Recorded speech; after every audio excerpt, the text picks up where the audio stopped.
Здравствуйте, уважаемые зрители телеканала «Варзиш». Мы продолжаем интервьюировать интересные лица сферы спорта страны. И сегодня у нас в гостях украинский легионер футбольного клуба «Истеклол», защитник Алексей Ладин.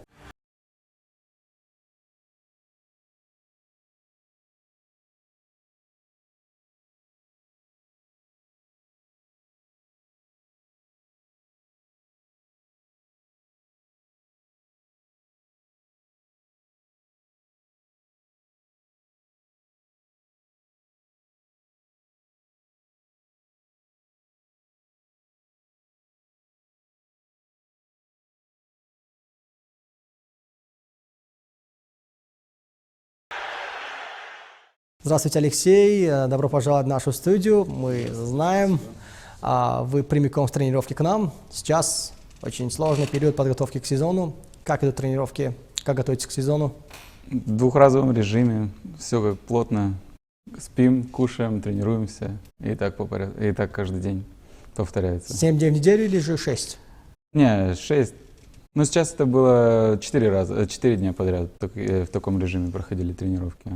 Завтра игра, и после игры будут выходные. Одна тренировка утром, другая вечером. Да. Успеваете восстанавливаться? Да, успеваем. Пару дней назад все футболисты из Истеклола сдавали йо-йо-тест. Ну, для тех, кто чуть далек от профессионального спорта. Что это за тест? Это тест на скоростную выносливость. Пробегаешь определенный отрезок за определенное время. И чем больше отрезков таких пробежишь, тем лучше.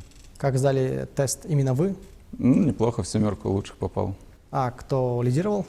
Алишер Джалилов и Заир Джарабоев заняли 1-е место. Во время каникул лишних килограммов не набрали? Не, я слежу за собой. Отлично. Истеклол впервые в своей истории будет выступать в финальной части Лиги чемпионов АФК. Какие предвкушения от этого турнира? Предвкушения самые большие, наверное, да. Хочется почувствовать этот уровень, почувствовать этот ажиотаж и показать себя, показать таджикский футбол и на что мы способны. Это добавляет больше мотивации? Да, конечно. Просто один момент. Насколько Истеклол, по вашему мнению, готов играть на таком высоком уровне? Сейчас? Да.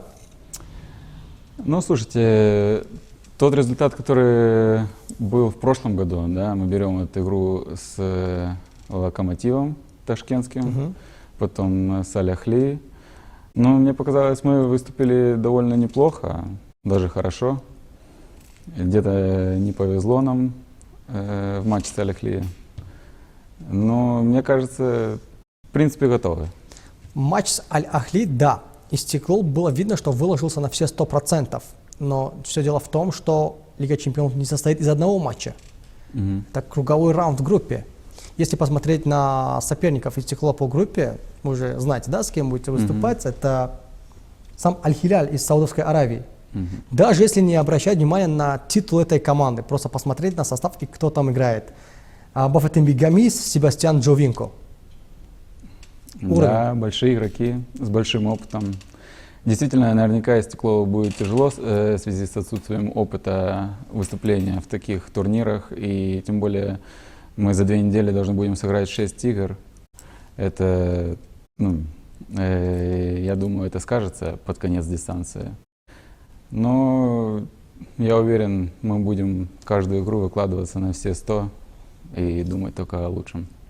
Отлично, мы также надеемся, что Истеклол выступит удачно в Лиге чемпионов. Давайте теперь непосредственно перейдем к вам и вашей карьере. Вы родились в Днепропетровске и, как следствие, пошли в школу Днепра, правильно? Первые шаги, каковы они были? Потому что школа Днепра в то время, даже сейчас, считается одной из самых сильных в Украине. Вообще, первые шаги в футболе. Первые шаги, если брать с самого начала, да, то это, наверное, лет 8. Я просто увидел, как играют в футбол, попросил маму отвезти меня на футбольную секцию, узнать, что это такое. Она меня отвела в детскую, в ДЮСШ-12, детская юношеская спортивная школа 12. И я оттуда я уже перебрался в Днепр. Ну, Понятно, что было очень много работы, очень много тренировок, и просто футбол там уличного тоже было очень много. Вы выступали почти на всех уровнях клуба «Днепр», но не сыграли за основную команду. Почему не удалось закрепиться? Слишком сильная конкуренция? Наверное, да. И в то время, когда я был в молодежной команде, тогда довольно недоверительно относились к молодым ребятам. Не, хотя там, конечно, были, молодых подтягивались к основной команде, но все же мы там и становились чемпионами молодежного первенства. Но этого не хватало для того, чтобы попасть в первую команду. Не хватило. И как раз таки в то время Днепр даже выступал на Евроарене. Да, да. В Лиге Европы. Они дошли до финала Лиги Европы, а мы тогда стали как раз чемпионами. Ну, в общем, это был удачный сезон для всей команды, для клуба в целом. Были ли матчи, когда футболистов из молодежки хотя бы записывали на матчи, хотя бы в протоколе? Да, да, конечно, там было где-то 4 или 5 человек с молодежной команды в протоколе. Не хотели продолжить путь, биться до конца, чтобы попасть в основной состав? Не, хотел, конечно, и я бился, просто что ситуация произошла такая, что клуб исчез. Финансовый кризис. Да, объявил банкротом. Так что дальше... И как следствие вы перебрались в чемпионат Болгарии. Да. Футбольный клуб «Дунав». Угу. Там поиграли более года. Да, 1,5 года играл. 13 матчей за весь сезон. Это много или мало? Не, это мало. Мне кажется, я больше там играл. Я вот даже сейчас смотрел. 1200 с чем-то минут, если посмотреть на статистику. Я уверен, что больше там было. Больше? Мне кажется, там неправильные цифры. Вы играли в основе? Да. Почему не остались? По истечению контракта мы просто решили не продлевать наши отношения, и все. Есть же определенные причины, почему вы не захотели дальше работать? Там пришел новый тренер, и я так понял, на меня... Не делали больше акцент? Да, он не делал на меня акцент, и он выбирал других ребят местных. Поэтому я решил пойти за игровой практикой в Украине. Чемпионат Болгарии и Таджикистана, насколько сильно они отличаются друг от друга? Если вот сравнивать, проводить параллели, и что общего есть между ними? Я думаю, довольно-таки... похожими их нельзя назвать. Отличаются кардинально? Не кардинально, но все-таки отличается. Там и Европа, там европейские специалисты подтягиваются. Это же Евросоюз, зона Евросоюза. Там многие игроки приходят из таких развитых стран, как Голландия, Англия, играют там. В общем, там все на высоком уровне. Не было предложений из других клубов Болгарии, чтобы продолжить игру там? Нет, конкретных не было. А что за история произошла с киевским Арсеналом? Потому что после того, как вы покинули Дунав, вы вернулись в Днепр на определенный период времени, и в 2018 году вас пригласили в Арсенал. Итак, 1 ноября 2018 года оформляется ваш трансфер в Арсенал, и в январе 2019 года вы уже покидаете команду, толком не сыграв ни одного матча.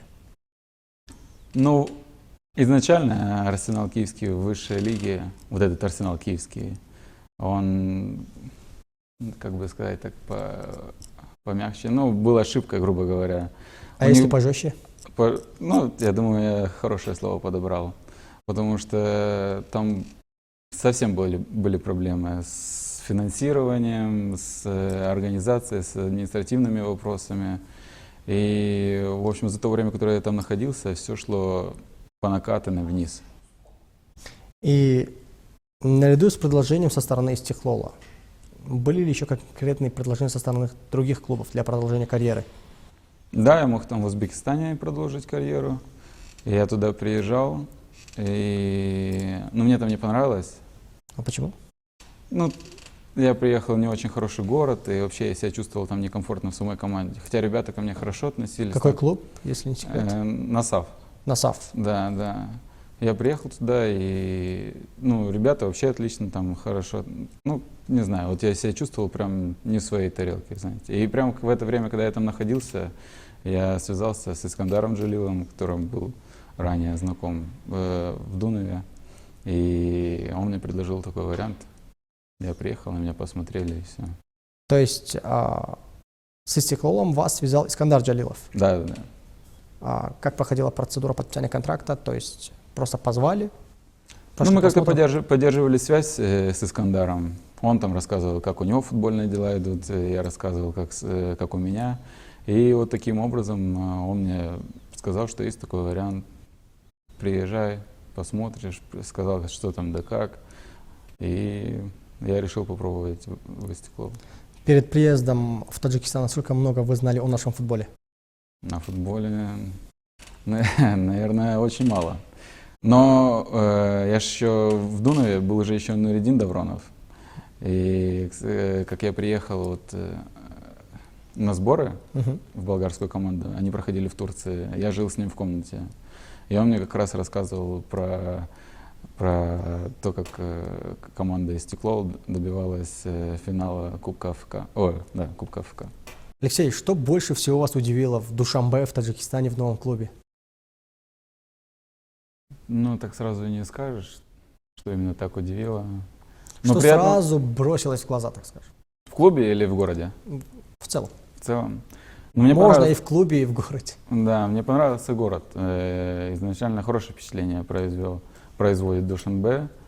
Как бы я не тот человек, который строит какие-то ожидания, но отлично, мне понравилось. И я же говорю, по сравнению с тем городом, который был в Насафе, да, честно не помню, как называется, но это было небо и земля. Поэтому, и тем более адаптация в Истиклоле прошла у меня отлично, потому что, опять-таки, все ребята, весь коллектив великолепно меня приняли.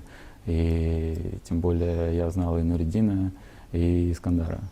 Были ли какие-нибудь трудности в самом начальном этапе карьеры в Истиклоле? Да нет, я думаю, не было никаких трудностей таких, которые можно было бы отметить и рассказать. А до сих пор есть какие-нибудь вещи, к которым вы не привыкли, будучи в Душанбе или же в своем клубе? Не привык. Но, так, не знаю, вот к стадионам тяжело привыкнуть. Надо с стадионами что-то сделать. А с какими именно? Ну, я не могу сказать, какие. Ну, вот вы же сами понимаете, представляете, какие хорошие, какие плохие. Я могу догадываться, но я, к сожалению, не играю на футбольном поле. Но я не буду говорить, но есть такие стадионы, где бы там можно было бы улучшить условия, даже там раздевалки и там поля. Есть какой-нибудь откровенно плохой стадион, где можно подвернуть ногу на ровном месте из-за неровностей, например? Из-за неровности? Ну, нет, такого именно не было, но вот в прошлом году как раз мы играли Кубок Таджикистана, полуфинал с Равшаном, но там поле было очень тяжелое. Там у меня до сих пор спина болит после него. От стадиона или же от борьбы? Не, от поля, от самого поля, от самого состояния. Ну вот видите, какая большая разница между профессионалом и непрофессионалом. Я только сейчас понял, что может болеть спина из-за стадиона. Ну, из-за поля, из-за покрытия. Из-за покрытия, да. Да. Как играется на искусственном газоне? Ну вот на искусственном как раз все эти такие мелкие проблемы и вылазят. Там где-то воспаляется спина, суставы воспаляются, там это больше колени, голеностопы. И, ну, эти вот три сустава самые такие болезненные, когда играешь на искусственном поле. Но к этому привыкаешь и знаешь, как с этим бороться со временем. Истиклол ведь играет домашние матчи на Центральном республиканском стадионе, где покрытие искусственное. Да, мы и тренируемся там, но я же говорю, привыкаешь и знаешь уже со временем, как с этим бороться и как этому противостоять. Вы коснулись темы прошлого сезона, и он сложился вполне удачным как для вас, так и для Истиклола. Победа на Кубке Таджикистана, в чемпионате, в Суперкубке. Вообще, как вы сами оцениваете свое выступление в прошлом сезоне? Потому что Федерация футбола Таджикистана вас признала лучшим легионером. Ну, хорошо выступил. Я бы не сказал бы, что я что-то сделал такое сверхненормальное, или просто я отдавался, работал как мог, как позволяла мне совесть, и работал усердно и много. Нет такого ощущения, что достойного конкурента у Истиклола во внутреннем первенстве нет, который мог бы на равных составлять конкуренцию в борьбе за чемпионство? Ну, я бы так не сказал, наверное. Все-таки Худжанд каждый год проводит серьезную трансферную кампанию. Но тем не менее не занимает первого места. Ну, конечно, не занимает, но они составляют хорошую конкуренцию. И тем более эта команда выступает в Кубке АФК. И это что-то да значит, у них там уже есть опыт. Они стремятся там выигрывать каждый матч. Вот Хатлон в прошлом году нам принес не то что проблем, но забрал у нас очки 2 раза. В первом круге 2-2. Да, в первом и во втором. Да. Ну, это хороший признак того, что таджикский футбол развивается. Вот. Даже появление этой команды Хатлон. Когда я приехал, насколько я помню, она была не такая стабильная, как сейчас. Не такая стабильная и вообще, Хатлон в прошлом году был сенсационным клубом. Никто от нее не ожидал таких результатов, просто молодежь выстрелила. А так она не проводила никакой трансферной политики. Все играли исключительно на желании. Ну, это отлично, я только рад за это. А помните матч Кубка АФК против Худжанда? Второй? В котором проиграли? Да, второй. Что случилось в том матче? Ну, если честно, стечение многих факторов повлияло на результат. Но, слушайте, они такие голы нам позабивали, там в девятку, там с 70 метров. Там что еще важно, отскоки. забивал бывший капитан Истиклола. Да. Ильшод Вусиев. Да. И сами-то не вышли из группы, и вас за собой потянули. Угу. Ну, это ж спортивный вопрос. Мы решали это на поле. Это же никак по-другому не решается. Хорошо. Правильно? А после матча была какая-нибудь беседа с руководством клуба? Истиклол? Ну, нет. Ну, такое, чтобы именно... Понятно, что все были недовольны, что все были, грубо говоря, поникшие, да. Но такого, чтобы именно какого-то серьезного конкретного разговора не было с руководством. Еще один матч против Худжанда. Обычно это классика таджикского футбола в прошлом сезоне. На выезде Истиклол играл с Худжандом, и после первого тайма Истиклол порядка 30 минут не выходил на футбольное поле. 15 минут перерыва и еще 15 минут. Что случилось? Почему и какие я не сейчас вышли? начинаю вспоминать. По-моему, причина была в том, что это же был период пандемии. Пандемии, да. Да. И на стадион не допускались болельщики. Да. А на стадионе было достаточно много болельщиков. Имеют ли право футболисты не выходить в таком случае на поле? Потому что допуск болельщиков на стадион это уже решает дисциплинарный комитет. Честно, не знаю. Не знаю, есть ли у нас такие Кто дал полномочия. конкретную рекомендацию не выходить на поле? Но у нас не было вот именно конкретного. Мы ждали, пока решат вопрос с болельщиком. И все. А вот так, понятно, что руководство команды подошло и говорит: подождите, не выходите, сейчас решается вопрос. Все же должно быть по правилам, правильно? Верно, но как болельщики могут оказать воздействие или же стать источником распространения болезни, когда они находятся так далеко от футболистов?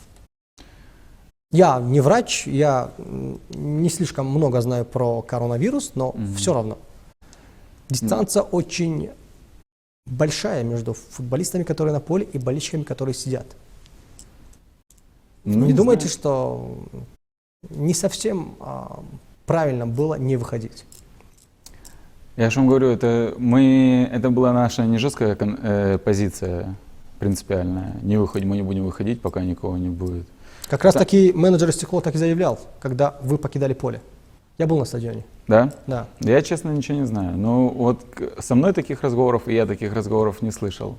Поэтому я бы играл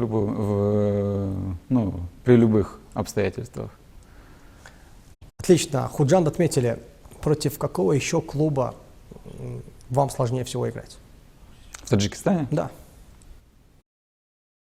Ну вот, получается, что Хатлон и Равшан Равшан получает... Равшан из-за стадиона. Да, не из-за всего стадиона, из-за поля. Именно газона. Да, газон. Из-за состояния газона и там еще некоторых стечений обстоятельств. Там травмы, дисквалификации и все остальное. Равшан играет не совсем по правилам. Не, я так не сказал. Ну, я не знаю. Какие травмы тогда? Травмы? Вы отметили травмы, там другие обстоятельства. Не, у нас просто, вот, например, Алишер Джалилов пропускал эту игру из-за травм. Но он был в заявке, но он не мог играть, потому что там еще были ребята. Один Амирбек дисквалификацию получил. Джурабаев. Да, Джурабаев перед этим. Есть традиция в «Стеклоле». Новый футболист как-то обмывает контракт. Вы как обмыли? Да нет, если честно, такого у нас нет, чтобы именно обмывать. Но вы сами отмечали это в интервью изданию «Футбум», украинскому порталу. Ну там буквально это пицца или плов на всю команду. Что вы организовали? По-моему, пицца. Это была пицца. С кем из партнеров по команде как-то более сдружились вы за это время пребывания в Таджикистане? Ну, я вообще со всеми хорошо общаюсь. А более близко? Ну, более близко, наверное, Искандар. Тем более, я же говорил, что там во время пандемии мы там находились в Алмасах и почти каждый день виделись, так что... А как на вас сказался период пандемии? На вашей жизни, на ваших обычных рутинных делах? Ну, как-то особо я бы не сказал, что он сказался на мне. Ну, это опыт, который имеет место быть. Просто без тренировок было тяжело, конечно. Надо было себя не то чтобы заставлять, но надо было себя держать в форме, надо было тренироваться без тренерского штаба.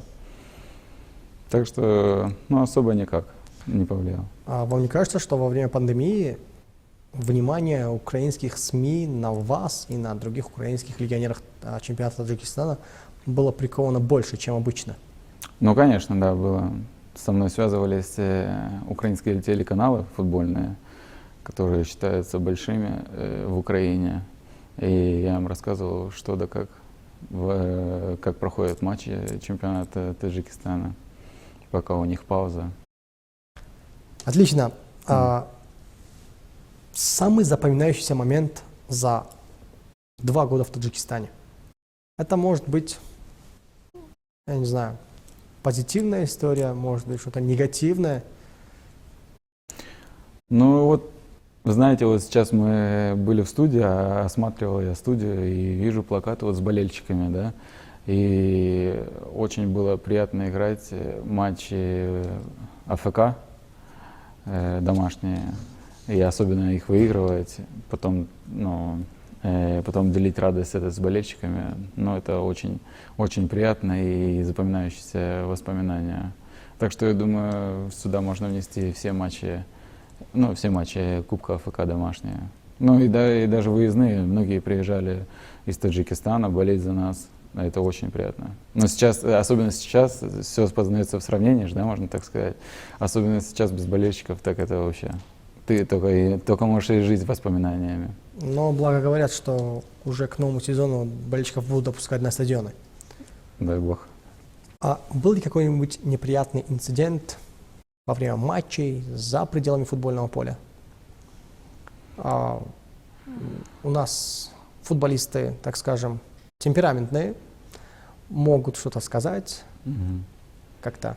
Если честно, со мной достаточно редко вступают так в перепалки. И я стараюсь на это не обращать внимания и вести себя спокойно. Знаете, если И если ты никак не отвечаешь, не реагируешь на человека-агрессора или там провокатора, то он поймет, что это бесполезно. Также и с судьями тоже, если там с ними толерантно так именно, то они тоже, ну, им тоже будет приятно работать, и они будут входить в твое положение. Конечно, были моменты, когда там провоцировали и шли на конфликт, да, но не то, чтобы я там каждый раз все спокойно воспринимал, но как бы до драк ничего не доходило, и там до каких-то громких высказываний тоже. Был ли какой-нибудь определенный момент, когда вы были близки к тому, чтобы сорваться на поле? Сорваться? Да не, ну такого не было. Но именно сорваться это как? Ну, я не знаю уже. Ответить. Вы такой по натуре спокойный человек, но момент, когда сорваться, что-то ответить, когда против вас играют жестко, также поступить с соперником. Не, ну конечно были. Но это Игровые моменты. Да, игровые моменты это рабочие моменты такие спортивные. Я бы не сказал бы, чтобы кому-то хотелось прям жестко именно, чтобы нанести травму или чтобы он понял, что он не прав, такого не было.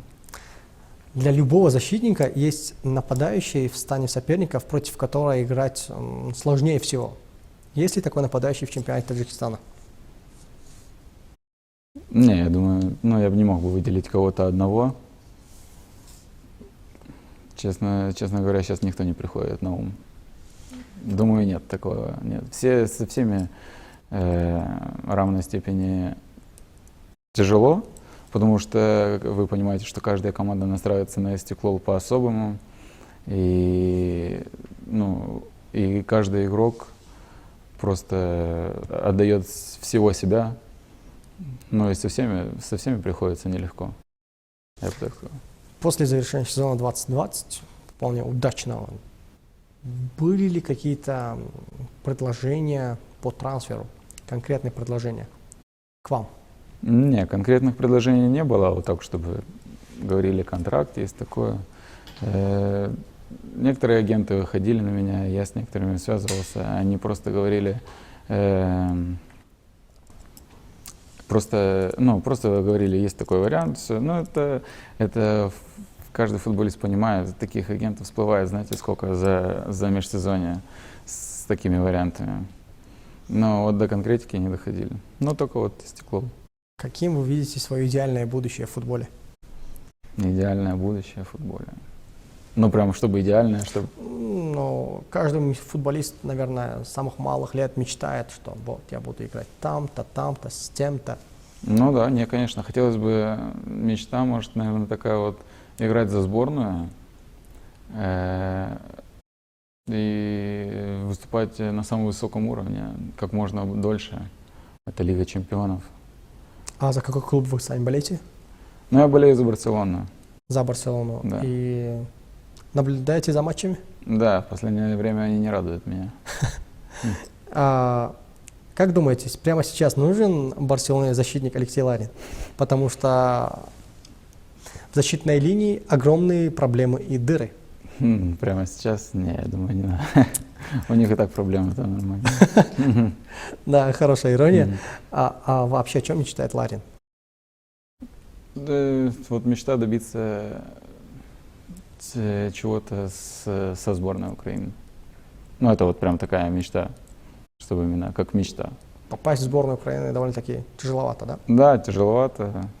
Тем более сейчас, я считаю, сборная на очень хорошем уровне выступает, и все ребята там соответствуют им. Вы видели чемпионат Узбекистана, вы играете в чемпионате Таджикистана, вы очень хорошо знаете про чемпионат Украины. Как думаете, внутренний чемпионат Украины лучший среди стран СНГ?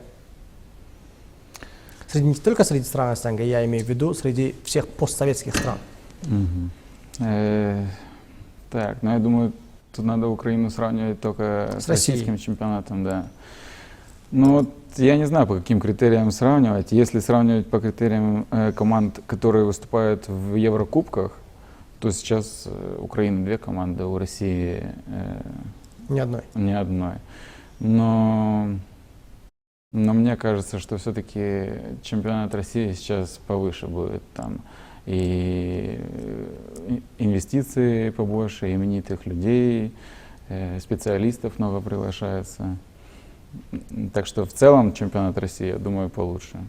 Ну а вот гранды, типа Шахтер, Шахтер и Донецк. Динамо, да, мне кажется, возможно, они лучше, чем российские команды, которые там в топ-5.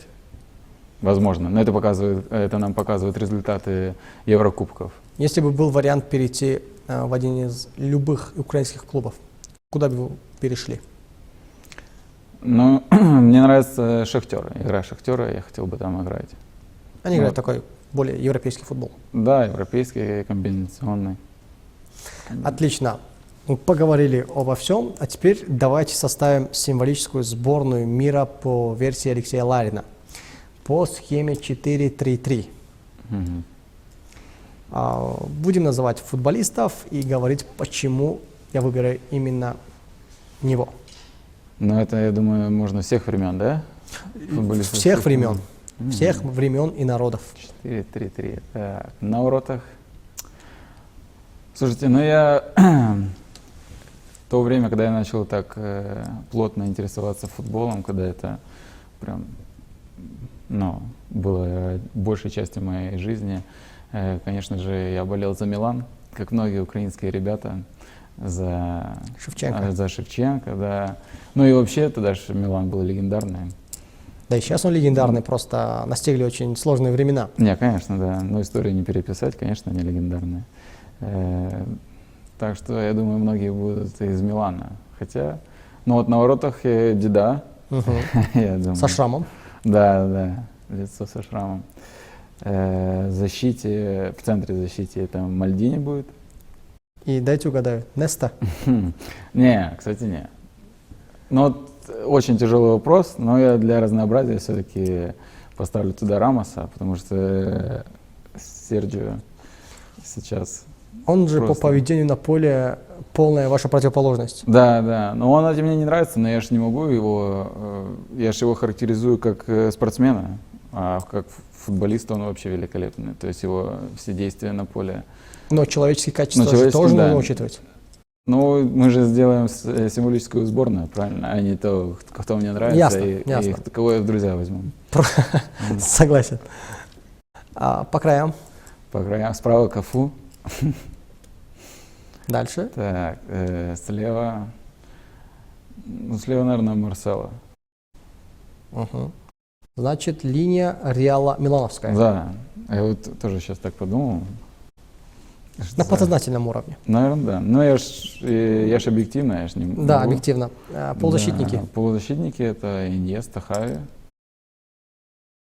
Иньеста, Хави, Пирло. Не.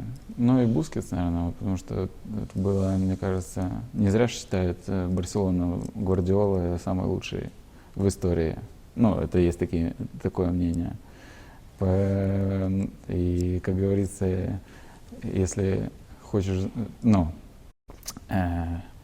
как это сейчас, скажи мне, кто у тебя в полузащите играет, я скажу, что у тебя за команда. Да, Поэтому хорошее выражение. Это мозг команды и вообще.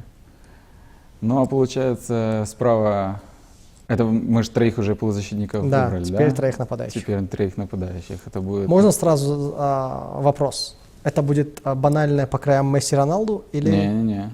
О, отлично. Не, ну Месси будет. А вот с другого края это Роналдиньо будет. Да. Опять барселонская связка. Ну да. Не, если честно, я вот могу с полной ответственностью сказать, что я из-за Роналдиньо начал болеть из-за Барселону и так футбол полюбил. Как и многие ребята. Да, Я, согласен. если честно, сейчас встречаю все больше и больше ребят, ну, моего возраста, которые говорят, что Роналдиньо это вообще был волшебник. Я согласен. И центральный нападающий. Да. Ну, давайте Андрея Шевченко поставим. Шевченко. Конечно, да. Чтобы это же символическая сборная. Икона украинского футбола. Да, и итальянского, и вообще мирового в одно время. Когда-нибудь Какой-то вы период. встречались с ним вживую? Ну нет, только видел, ну вживую видел, но так именно, чтобы познакомиться или там даже побыть в одной компании, такого не было. Ну и кого вы поставите главным тренером в своей сборной? Гвардиола, конечно. Хосеп Гвардиола. Да, да. Очень такая сильная банда собралась, я вам скажу. Даже чересчур, да. Да, отлично.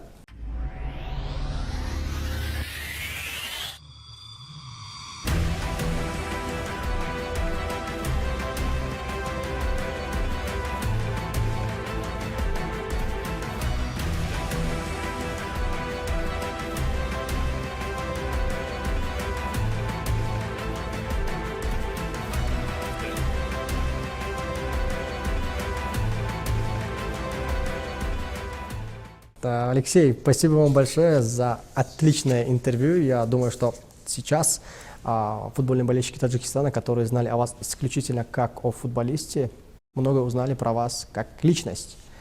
И последний вопрос. Как вы проводите свое время в Душанбе? Ну вот, свободное время, да? Тренировок? Свободное от тренировок и футбола. Ну, я люблю попить кофе, просто пройтись со своей женой по Душанбе, погулять по Центральному проспекту. Есть ли определенные любимые места? Ну нет, таких нет, я бы не сказал бы. Отлично. Спасибо большое вам еще Спасибо раз, вам Алексей. большое. Я вам желаю удачного сезона, успешных выступлений как в чемпионате, так и в Лиге чемпионов. Я очень надеюсь, что Истеклол обыграет как минимум Аль-Хиляль и Я Аль-Ахли. думаю, мы вас не подведем. Да, я очень это надеюсь. И надеюсь, что этот первый сезон станет историческим для всего таджикского футбола. Уважаемые телезрители, на этом наше интервью с Алексеем Лариным подходит к концу. Мы продолжаем искать для вас интересные личности из сферы спорта страны. И мы с вами прощаемся ровно до следующей встречи. Пока.